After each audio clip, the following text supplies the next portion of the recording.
Olá, pessoal! Estamos começando mais um podcast, um programa que só aborda assuntos interessantes para vocês aí desse outro lado, de graça. Então, se é de graça, gente, vamos deixar o like para ajudar? Porque assim o algoritmo entende que esse conteúdo é relevante, leva para mais pessoas e a gente fica super informado, porque a gente fala de marketing, inovação, inteligência artificial, um monte de assuntos, negócios, um monte de coisas interessantes para vocês aí desse outro lado, não é verdade, Andressa? É isso mesmo, e hoje a gente tem um conteúdo espetacular que eu garanto que vocês vão gostar e vão aprender muito aqui também. A gente está com o Daniel Aguado, ele é diretor de marketing da Fundação Dom Cabral, é um prazer recebê-lo aqui e a gente quer ouvir muito você, hein? Prazer é meu estar aqui com vocês, vai ser um prazer trocar hoje com vocês. Maravilha! Maravilha! Mas vamos começar, a gente vem da Fundação Dom Cabral, mas não começou aí. Queremos saber a sua trajetória. Aonde você começou a trabalhar quando você ainda era jovem, cheio de esperanças aí nesse mercado corporativo? Vamos lá atrás, né? Lá atrás, vamos resgatar. A gente quer saber toda a experiência. Eu costumo dizer que acho que a educação sempre esteve presente na minha carreira, porque eu comecei fazendo o curso técnico e por isso eu comecei a trabalhar muito cedo numa editora, na editora Salesianas, como um estagiário, já era um faz-tudo, mas como eu já fazia curso técnico, eu já tinha habilidades para estar dentro da editora trabalhando.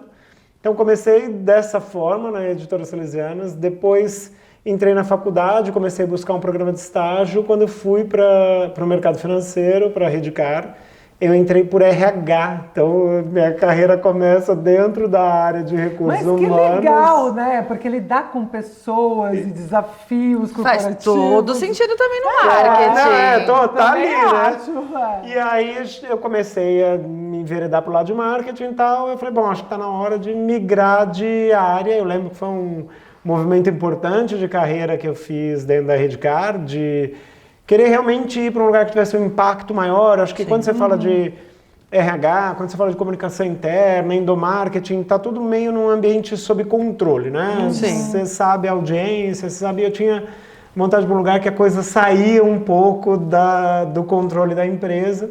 Então fui para marketing e aí comecei uma trajetória em marketing, passando por várias áreas, patrocínio, institucional, trade. Aí depois de uma longa... Mas que legal essa experiência, né? Para você pegar um pouco de cada área, até entender para onde você queria ir, né? Muito, assim. Isso foi... Você estava com quantos anos? Eu entrei na Redcard com 19, 20 anos. Então, assim, eu fiquei... Que legal. 13 anos, assim, então eu fiquei muito tempo. Passou por várias áreas. Foi onde eu tive a minha primeira experiência como gestor de pessoas. Então, tudo isso foi construindo muito da minha carreira. Depois de muito tempo, na minha época, lá atrás, tinha muito uma coisa que não sei se já escutaram muito isso, mas os profissionais ficavam meio carimbados, assim, esse é um profissional só do mercado financeiro, esse é só antigamente tinha muito isso, né? Eu tinha muito essa preocupação, porque eu falava, gente, um profissional de marketing, ele é de marketing, eu preciso conhecer do negócio, mas a minha essência é o marketing, entender como eu vou mover o negócio, como que eu vou mover o consumidor. Então, quando estávamos passando muito tempo dentro do mercado financeiro, eu falei, acho que está na hora de eu mudar um pouquinho. Mudar um pouco, quando surgiu uma oportunidade para eu ir para a aviação. A Latam tinha acabado de criar a empresa, né? Tinha se fusionado a TAM e a LAN, e eles estavam num processo grande de reestruturação do marketing. E como eu vinha de uma experiência grande de reestruturação de área, o mercado financeiro tem uma característica de mudar o tempo todo. Então eles viram que meu perfil tinha muito alinhamento àquele momento da organização e fui para a aviação. Gente, que legal, viaja de graça. Viaja, mas tem uma hora que você desiste de viajar, que você pega um bonde de aeroporto. Mas eu falo, gente, adoraria trabalhar mas você pega Você fica meio traumatizado um pouco. Assim. E fui para a aviação, lembro meus amigos do mercado financeiro falaram, você é doido, vai para um mercado que não ganha dinheiro. A aviação sempre tem um histórico de dificuldade no mercado, é uma operação muito complexa mesmo. Fui para aviação, fiquei 7 anos na aviação. Olha que legal, ficou bem. Fiquei, aí peguei várias iniciativas muito bacanas e depois de um tempo falei, puta, agora eu quero ir para outro segmento e decidi que eu queria experimentar o mercado de educação.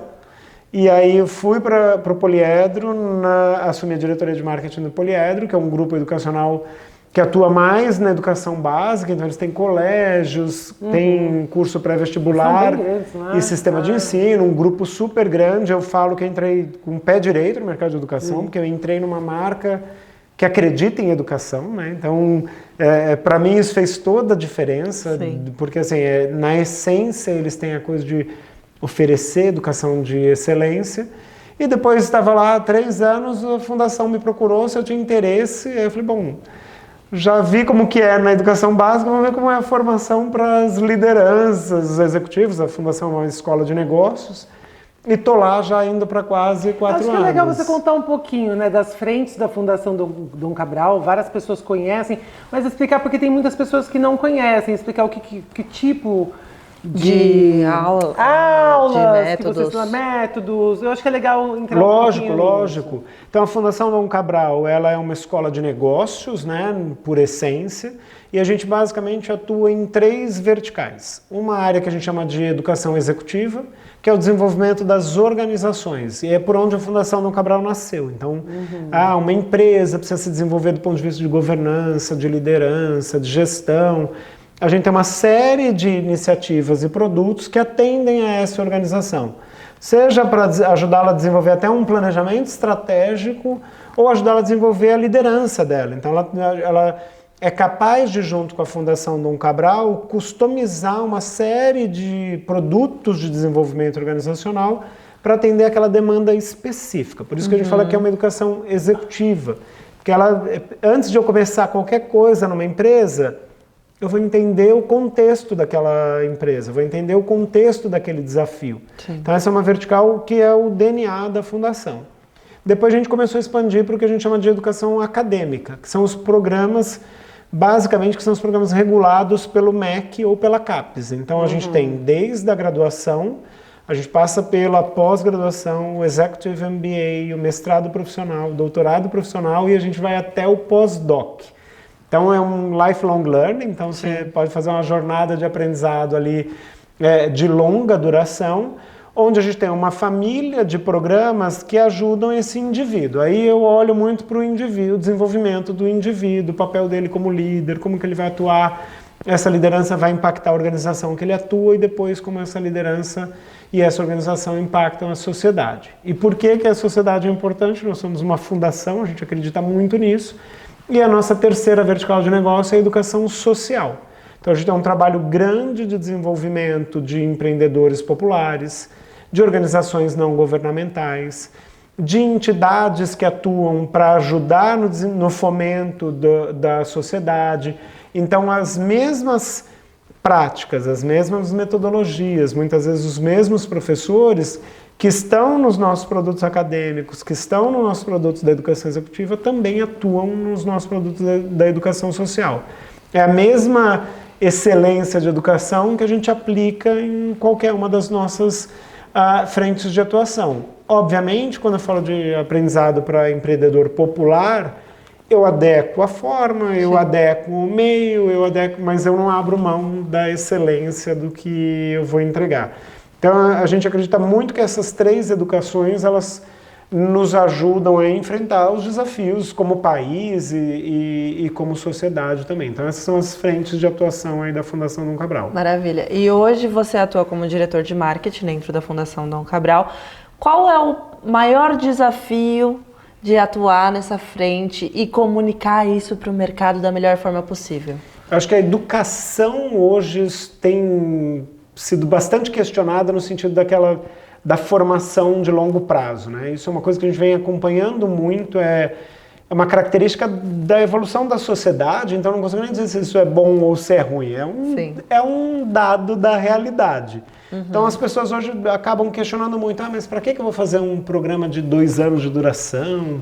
Para que eu vou fazer? Então acho que hoje um dos grandes desafios que a gente tem quando a gente fala do papel do marketing, da comunicação de uma marca de educação, é mostrar o impacto efetivo que a gente gera num indivíduo, né? Assim, acho que esse é o primeiro grande desafio que a gente tem.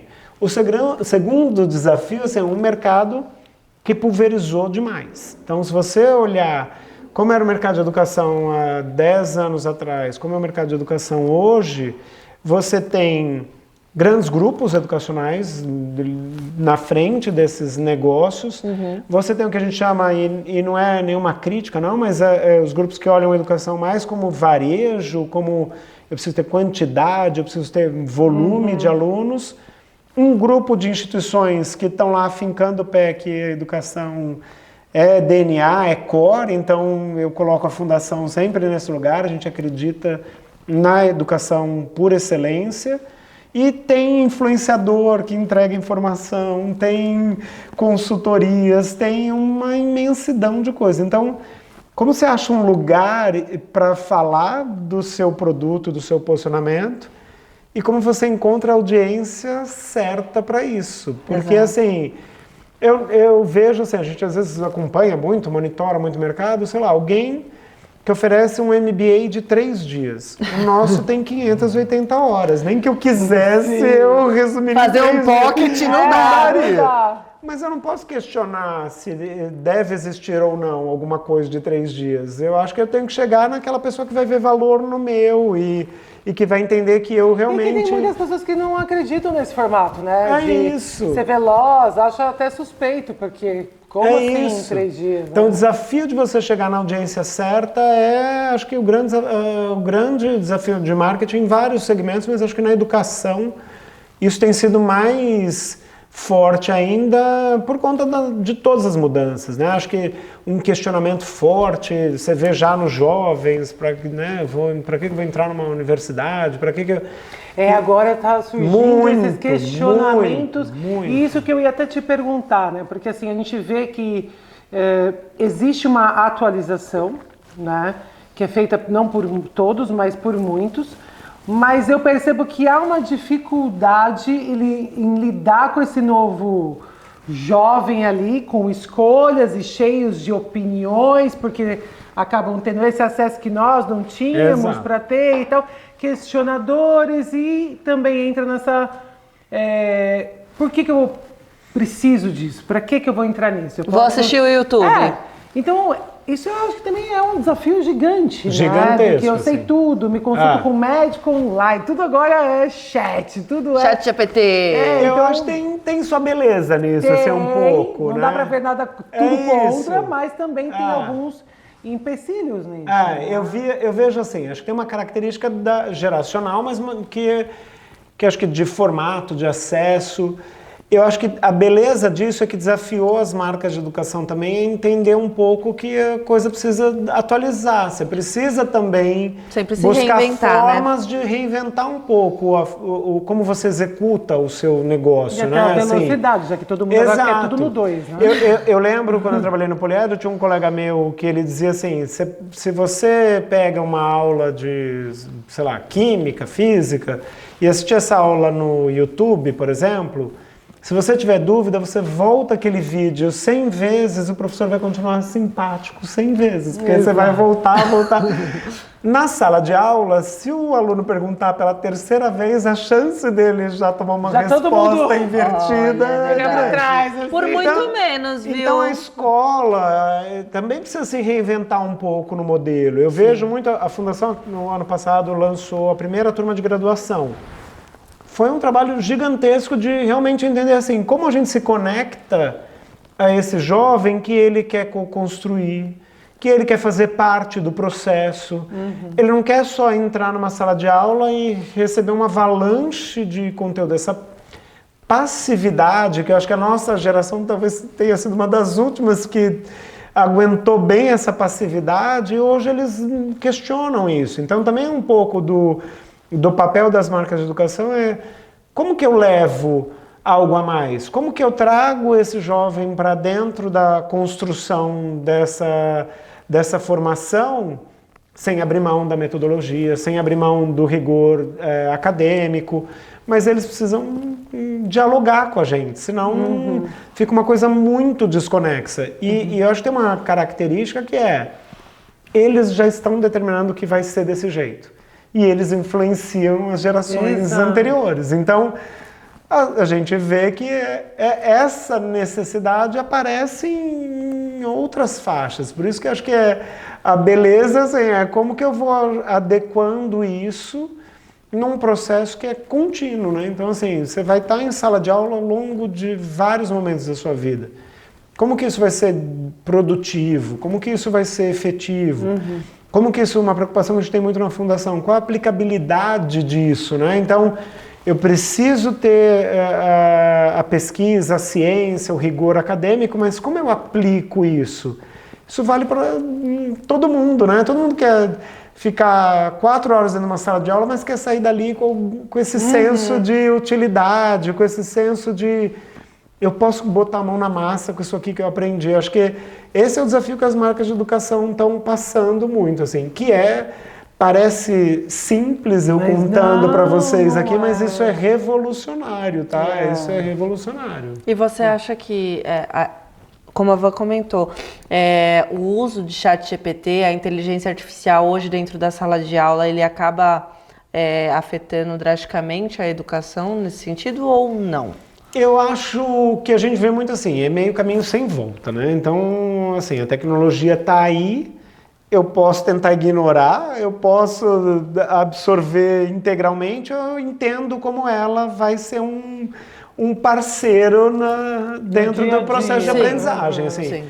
O pior cenário é ignorar, porque está posto, assim, a gente no trabalho está usando, quem dirá um participante, um aluno. Um TCC da vida. Exato. Então, assim, quais são os mecanismos que eu uso para garantir que isso não vire uma muleta no sentido de cortar a capacidade de senso crítico, que isso faça com que a pessoa não tenha repertório para conseguir construir suas próprias visões sobre determinado tema. Mas eu não posso negar que essas ferramentas facilitam muito a consolidação das informações, que ajudam muito na busca das informações. Sim.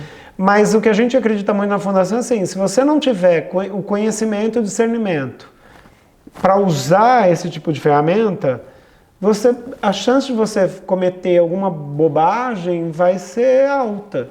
Porque é só com um repertório que você vai ser capaz de olhar para aquilo que a ferramenta te ajuda a produzir, e com esse repertório senso crítico você vai poder dizer, puxa, isso aqui está fazendo sentido, isso não está fazendo tanto sentido, eu acho que eu poderia ir mais por aqui do que por esse.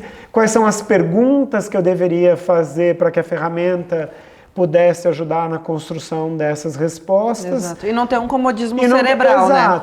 Exato. Então é como você usa a combinação das duas coisas, assim, porque assim, é inegável que as ferramentas de IA facilitam muitos processos. Demais, não, e assim, mas eu acho também que assim, é a cabeça que está por trás, né? Porque se você não der os comandos corretos, aí também não vai adiantar nada. É isso. Vai te trazer coisas mais rasas, superficiais.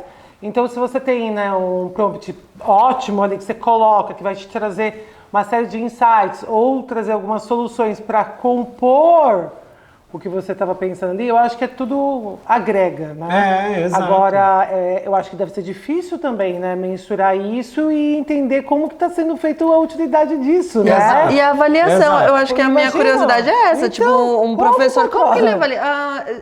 Essa dissertação aqui foi do GPT ou foi do... O que hoje muitas marcas de educação utilizam, não é uma exclusividade nossa, mas é que você vai usar outras ferramentas de inteligência artificial para olhar a autenticidade desses conteúdos.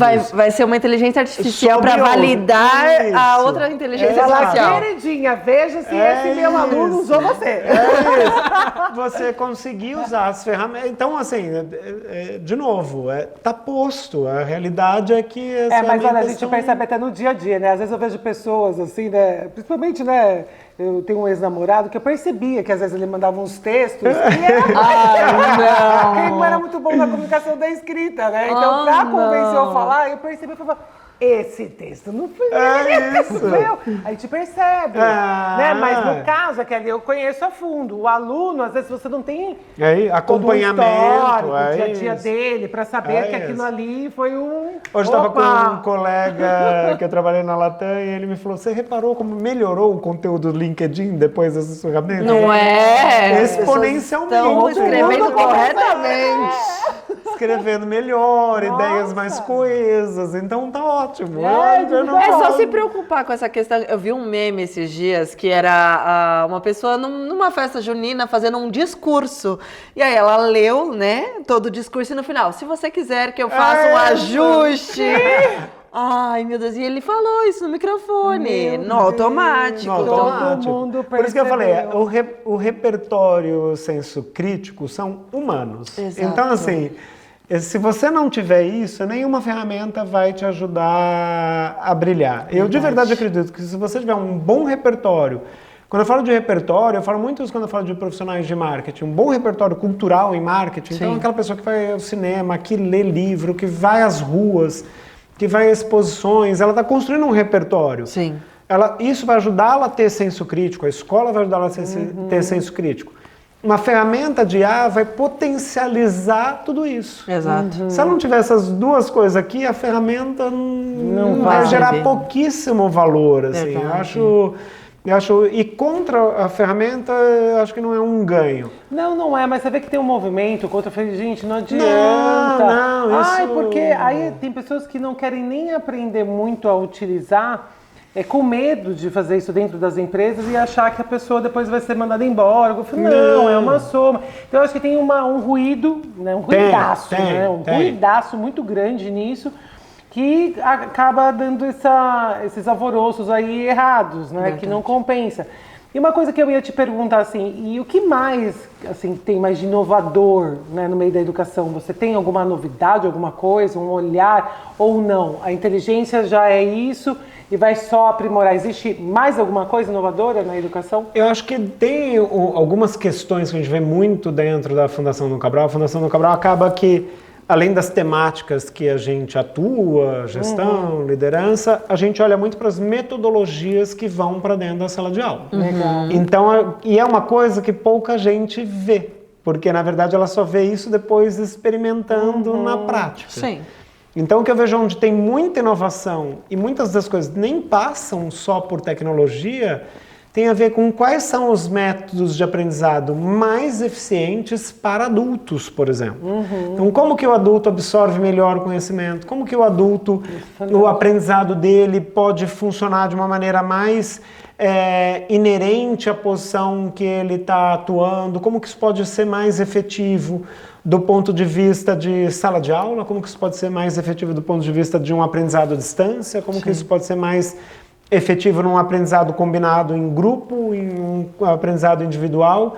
Então eu vejo que tem muita inovação acontecendo e acompanho lá os times que são responsáveis por isso, discutindo essas inovações de metodologias, de como você cria processos de aprendizagem, principalmente olhando para o aprendizado do adulto, que são muito inovadores e disruptivos, que muitas vezes a gente nem percebe que isso está sendo, ou não tem conhecimento que isso está sendo muito estudado, muito pesquisado, a neurociência entrando fortemente nisso, para levar depois para a sala de aula alguma coisa que a pessoa vai falar, nossa, isso aqui é legal de fazer, e ela vai ver o lado muito do resultado, nossa, que bacana fazer essa atividade, que bacana usar uma coisa que tem sido muito usada, né? Essa gamificação, isso tudo tem um porquê de estar em sala de aula, tá?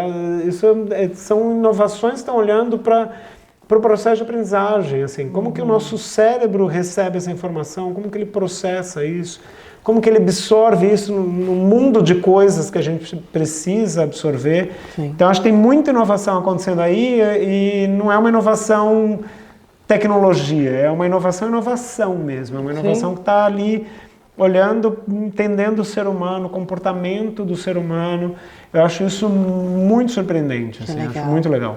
E na sua trajetória, qual é o maior case, aquele que ficou guardado no coração, né? Você passou por segmentos diferentes e tem as suas complexidades. Qual seria o case que você gostaria de compartilhar com a gente?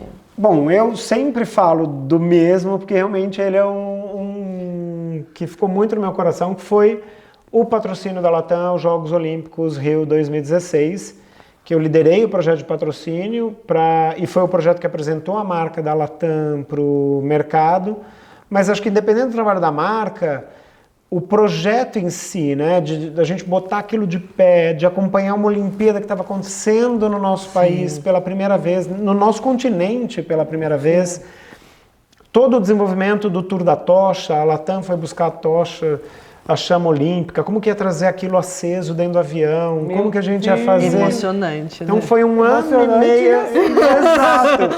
Medo de dar alguma coisa errada, meu Deus. Um ano e meio de preparação para um projeto, eu lembro, assim, eu quase virei um fiapo de tanto que eu emagreci. Foi uma loucura do ponto de vista de operação e todo mundo aqui é brasileiro. Operação logística. A operação logística de tudo. A questão do Brasil, a gente infelizmente não é um país muito organizado para botar as coisas de pé, então muita coisa que talvez a gente pudesse ter feito muito mais suavemente, a gente fez naquele sufoco do brasileiro, que no final a gente sabe que vai dar certo, mas é um sufoco. Os 45 cardio do segundo tempo. É isso, assim, sua pressão arterial disparando. Assim, eu lembro, veio uma equipe da JAL, da Japan Airlines, ficar de espelho com a gente para entender como estava. Eles já estavam anos-luz, porque Tóquio foi a próxima sede. Eles já estavam anos-luz e ele perguntava, mas por que vocês estão fazendo isso só agora? Eu falei, amigo, você está no Brasil, é assim mesmo. Tipo, só te explicar um minutinho, aqui é o Brasil, é isso, o tipo, tempo é outro. Mas um projeto incrível, assim, de como a gente conseguiu amarrar a marca, amarrar toda a questão operacional, como patrocinador, quer dizer, você não podia ter problemas operacionais durante os Jogos Olímpicos. Sim. Como a gente amarrou toda a questão da... Não tinha nem esse tempo para dar errado. Não tinha tempo para dar errado. Como que a gente amarrou a performance, então como garantir que a gente ia conseguir vender passagem, fazer com que tudo isso, toda essa máquina funcionasse. Assim. Então é um projeto que eu tenho um orgulho imenso, mas eu agora só participo de Olimpíada sentado na arquibancada assistindo. Não, porque não dá, é uma Não, é para uma pressão, vez na vida. Tem coisas que valem a pena passar. Que nem eu já passei por licitação, eu nunca mais quero fazer isso, licitação. você fala assim, você foi uma Nunca, vez. vai ser estresse, bem traumatizar e Nunca mais. Nunca mais. Assim, eu falo, é bacana, incrível. As coisas que eu aprendi, a oportunidade que eu tive. Hoje menos, mas assim, na época eu lembro que você precisava sentar para pedir um voo, desenhar a malha, eu já estava até craque, porque eu já conseguia fazer. Mas realmente o nível de estresse, assim, e com essa preocupação, assim, era alguma coisa muito importante. E tiveram bons resultados? Ótimos resultados, ótimos resultados. Acho que do ponto de vista da imagem, porque a gente foi o primeiro avião da Latam que foi apresentado, foi o avião que trouxe a chama olímpica.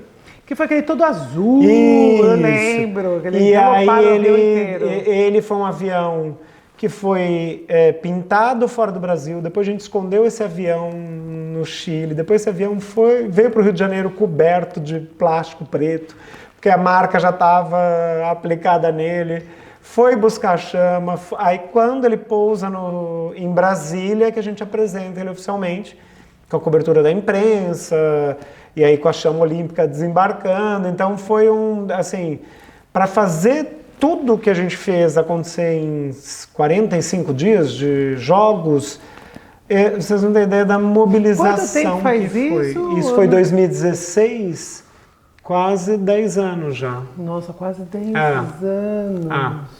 Nós sorteamos carro a bordo. A gente, o que vocês imaginarem, a gente fez. Porque tem marcas que a gente consegue trabalhar mais, né? Com várias frentes e tal. Né? A Fundação Dom Cabral, a própria Poliedro, são outras frentes. Exato, né? Então a Latam naquele momento tinha todo esse espaço para desbravar, mostrar para que chegou, e aí o que faz assim realmente vira um case e algo também que marca, né? Porque eu tive espaço para poder fazer tudo isso aqui. E acho que tem uma coisa que eu vejo sempre que é muito... As pessoas falam assim, mas na minha empresa eu não consigo fazer. Muita gente me procura, às vezes, queria conversar com você de tal projeto, porque aqui eu não consigo fazer nada. Eu falo, mas não é empresa. Tem que entender, às vezes, o contexto daquele mercado, né? O mercado de aviação permite que você use dessa capilaridade que o negócio tem para você conseguir fazer esse tipo de coisa. Sim. O mercado que eu estou hoje, eu posso fazer N outras. Mas talvez uma ação desse tipo, mais varejo, não cabe. E tá tudo bem.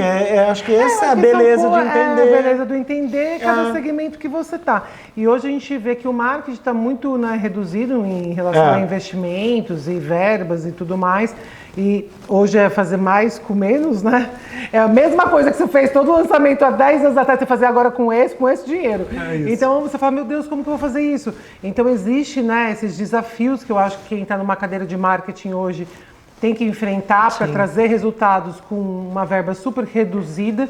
E muitas vezes você não encontra mais esses fornecedores ou agências, né, que cabem nesse investimento e que vão ter esse entendimento para fazer. Porque a gente também encontra do outro lado agências que também estão frustradas porque pararam de faturar com a mídia off, não estão ganhando dinheiro e não conseguem fazer a mesma coisa, né? Isso. Então fica um pouco mais complexo, né? Para ambos os lados e todos os segmentos, né? Nem tudo... O que eu acho, assim, eu falo muito isso para os meus times, assim, não dá para ter resultado diferente fazendo as mesmas coisas. Então, se você quer resultado diferente, faça coisas diferentes. Sim. Então, assim, o que eu vejo, principalmente o que mudou muito, é que, assim, os problemas estão mais complexos. Assim, as questões estão mais difíceis de serem endereçadas. Isso no marketing muito, porque eu falo, se tem uma área, eu tenho estou indo para quase 30 anos de carreira no mundo corporativo. Se tem uma área que mudou dentro das organizações, é a área de marketing. Sim. Eu peguei uma época que você me fazia o fotolito, a prova de prelo. Mas que era legal. Então, assim, olha para onde a gente foi, para uma área que é quase uma área de tecnologia, uma área que é quase gestão de dados, é um analytics forte. O mundo mudou. Como que você vai achando skills nas pessoas para lidarem com essa realidade e parceiros que também entendem isso? Assim, eu tenho que sentar com um parceiro que entenda que a minha dificuldade hoje é achar uma pessoa que está disposta, vou pegar um exemplo aqui, mas que está disposta a fazer um doutorado de 4 anos. Eu preciso achar essa pessoa. Eu achar essa pessoa é muito mais complexo do que eu botar um filme de 30 segundos na TV aberta e dar um tirão para todo mundo e vamos ver o que dá. Quem vier, veio. Então mudou a lógica de pensar o marketing. Acho que é legal a gente entender isso. Isso acho que muda a perspectiva, tira um pouco da frustração, eu acho, e muda um pouco da perspectiva de que acho que o profissional de marketing ele tem que ter muita clareza de para onde aquele negócio precisa ir. Sim. E não adianta, assim, não adianta eu chegar na Fundação Dom Cabral e falar, vamos fazer o patrocínio do Rock in Rio. Não tem aderência nenhuma ao que eu preciso. E eu não estou dizendo que o Rock in Rio não é bom, ele é ótimo, mas uma plataforma para outra. Não, Então, eu acho que o que eu ainda sinto um pouco, como eu converso com muito profissional de marketing, é que ainda tem gente tentando empurrar as fórmulas velhas. Porque, não, mas eu gosto desse festival. Mas esse festival não tem ninguém ligado à marca. Eu falo assim, mas eu quero estar lá. Gente, não Pegou no ponto. Sabe? Então, assim, eu acho que também tem um pouco da questão que eu acho que envolve ego, né? Do que eu quero, do que eu acredito e tal. Às vezes a gente vê muito escolhendo pessoas, eu quero esse artista ou esse embaixador. Mas por vontades pessoais, eu acho, sabe? Quer o Neymar? Quem falou que o Neymar vai ser o melhor pessoa? Não, mas aonde ele vai, ele toca, vira, pode até ser, mas depende. Pro seu negócio não tem nada a ver. Então a pessoa fica naquela ilusão de que se vai gastar. Uma vez também a gente ouviu uma outra marca, que eu não vou citar o nome, que eu ia colocar um caminhão de dinheiro no Jornal Nacional, né? Sim. Eu não sei quantas inserções e tal. Meu amigo, nem manjo de mídia, mas aí você fala assim, não faz isso não faz isso, não vai dar em nada, porque ele vai fazer, sei lá, 5 inserções, vai ser um caminhão. Assim, eu brinco que eu falo, que ele teve ali, né? Meu gosto pessoal, você quer saber, meu gosto pessoal vai na minha casa. Lá tá tudo do meu gosto pessoal. Lá eu escolhi tudo que é meu gosto pessoal. Quando eu tô à frente de uma marca, eu preciso escutar o que o meu cliente quer. Eu preciso... escutativa, entender o seu negócio e entender realmente quais são os melhores caminhos para que você tenha resultados palpáveis. Efetivos. Porque hoje nós em marketing somos cobrados pelo resultado que nós geramos. Ponto. É tão simples quanto isso. Assim. Se eu olhar para mim e falar, você gosta de tudo que você põe no ar nos últimos 15 anos? Não, mas eu boto coisa no ar que eu não gosto, Mas que vai e que funcionar. eu falo, isso aqui faz todo sentido para esse produto, faz todo sentido para esse cliente, faz todo sentido para esse momento da organização. E fico muito tranquilo com isso. Tipo, ótimo quando eu boto alguma coisa que eu adoro, acho que, que é lindo e tal. Mas quando não é, também tá ótimo. Porque acho que é o nosso papel garantir isso, assim, que resultado eu gero. E resultado, hoje, eu vejo que até hoje, assim, você fala de como que a gente vai medir isso e tal, ainda tem gente que torce um pouco o nariz. É na equipe, é na agência, vai ter. Mas a gente precisa tentar achar uma forma de avaliar aquilo que a gente faz. Sim. Não para tornar burocrático, mas a gente precisa saber assim, isso aqui é efetivo. Hoje está tudo muito caro de se fazer, assim, não está... E é caro no sentido efetivo do recurso financeiro, mas é caro de tempo, é caro de esforço, dedicação. Você botar a gente para pensar naquilo, tudo isso custa. Sim. Então você tem que avaliar bem, assim, faz sentido e que resultado eu espero e custa com isso, também assim. Energia também, né? Depois para arrumar a rota, fazer tudo diferente. Eu sou de uma época que a dispersão era uma coisa muito aceitável no marketing, assim, então, hoje... faz e tem uma dispersão e beleza. Hoje acho que menos, assim, não dá para ter tanta dispersão, assim. A não ser que seja uma escolha estratégica daquela marca. Eu quero realmente que mais pessoas me conheçam, mesmo que elas não me comprem. É uma escolha. Mas não sei se tem tanta gente disposta a fazer então eu acho que hoje em dia isso. não, né? Aquele resultado que isso me trouxe, porque ninguém tá rasgando mais, né?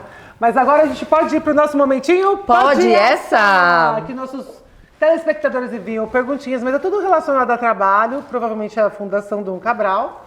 Eles mandam, você pode sortear e ler uma. Vamos lá. Qual o maior desafio? Captar novos alunos ou engajar os que fazem parte da fundação? Eu não sei o maior, mas eu sei que esses são os dois principais, assim, porque na verdade captar novos, acho que em qualquer mercado, mas na educação é sempre um desafio, porque é alguém que não te conhece, e pensar que educação, o serviço, ele é intangível. Então, por mais que eu diga assim, nossos professores são incríveis, nossa metodologia é excepcional, nós somos uma escola de excelência, tudo isso você não conseguiu pegar. Exato. Né? Então, assim, não é um carro que você vai na loja, vê e você conhece os atributos.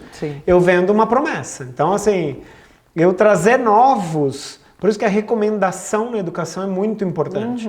Porque é intangível. É assim, então, quando eu consigo capturar alguém novo, é um tremendo golaço que a gente faz. Alguém que nunca passou por nada nosso, tal, um tremendo gol. Tremendo desafio. Mas retê-los é outro desafio maior ainda.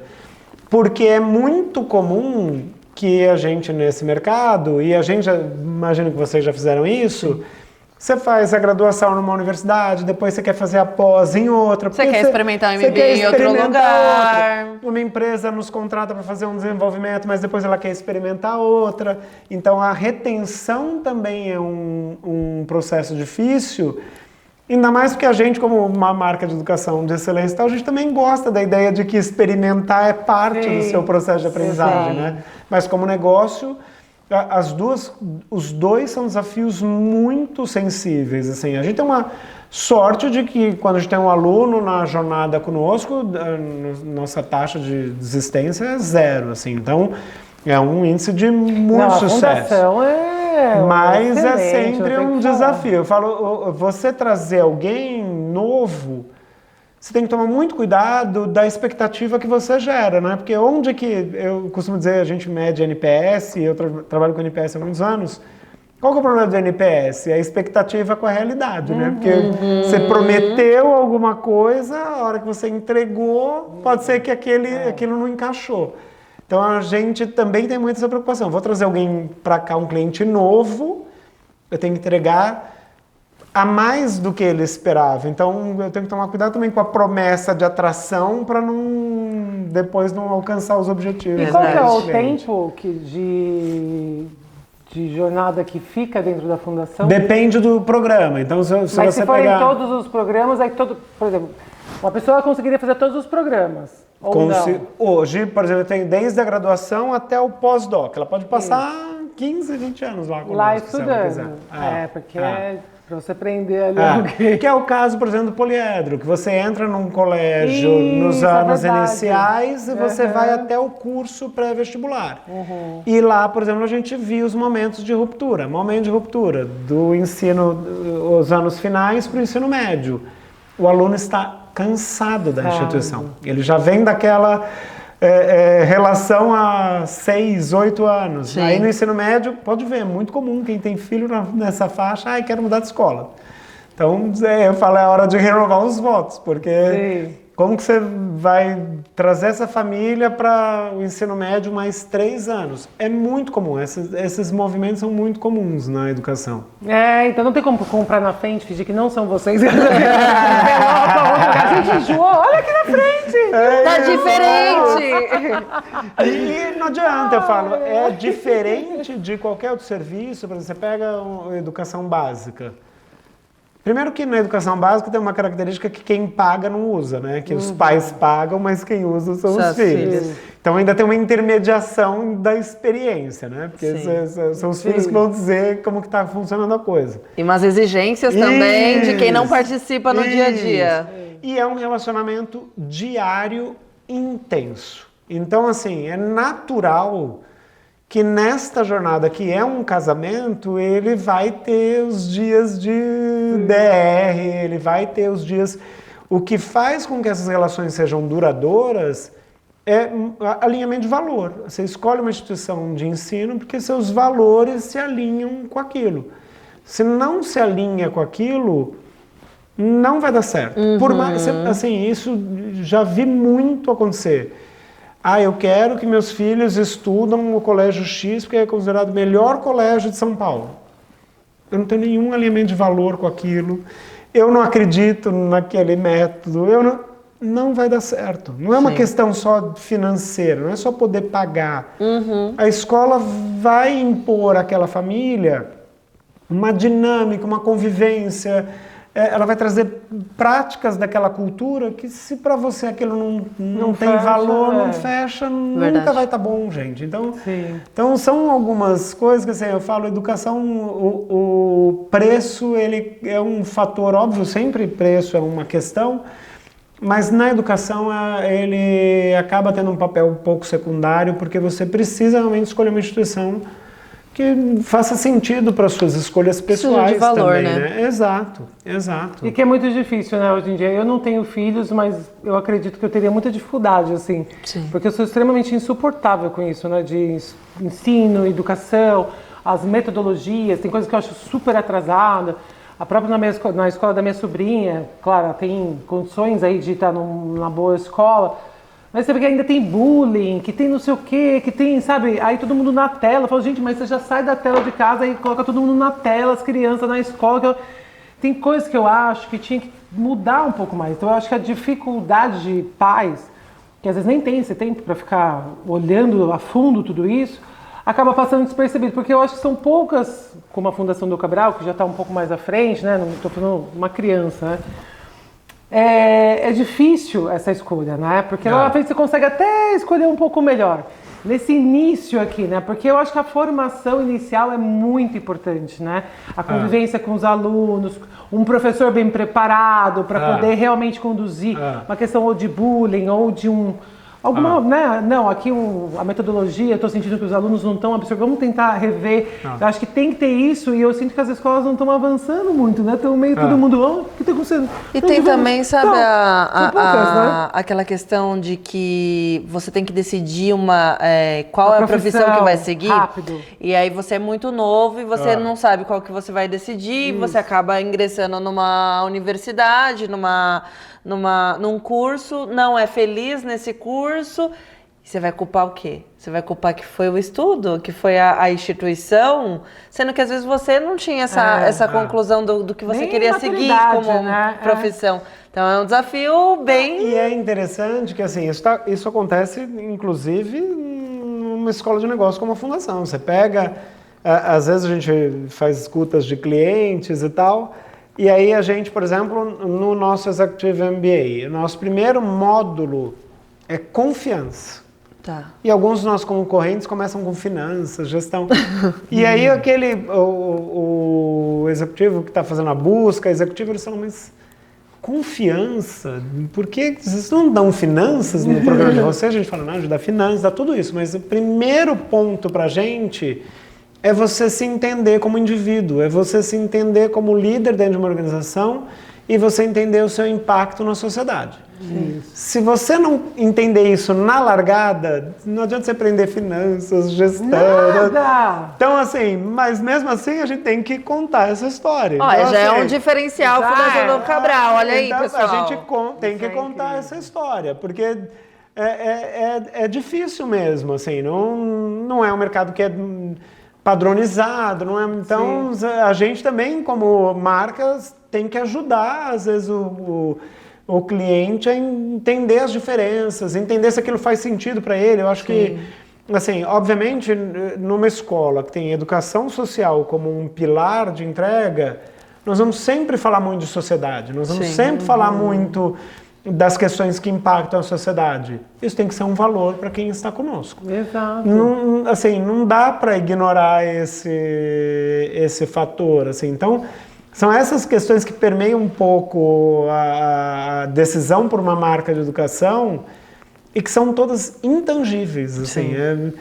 Ninguém compra educação porque o programa tem 230 horas, porque... Não. Garanto para vocês que essa não é a dor de quem está escolhendo uma marca de educação. Não, mas que importante, né? Fica aí, gente, a dica da Fundação Dom Cabral. Quem não conhece, acessem o site, vê todos os modos, todos os cursos, todas as oportunidades que vocês têm lá de doutorado, MBA, tudo que vocês podem encontrar lá. Sim, com certeza. E eu acho, assim, que ficou claro aqui. Ótimo! Eu adorei. Daniel é gente boa demais. Pode vir mais vezes.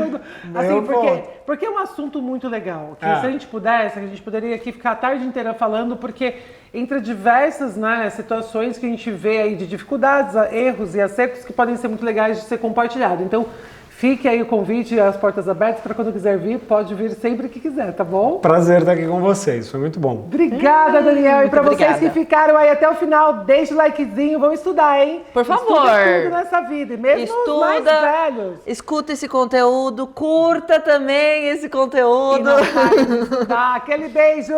Tchau, tchau.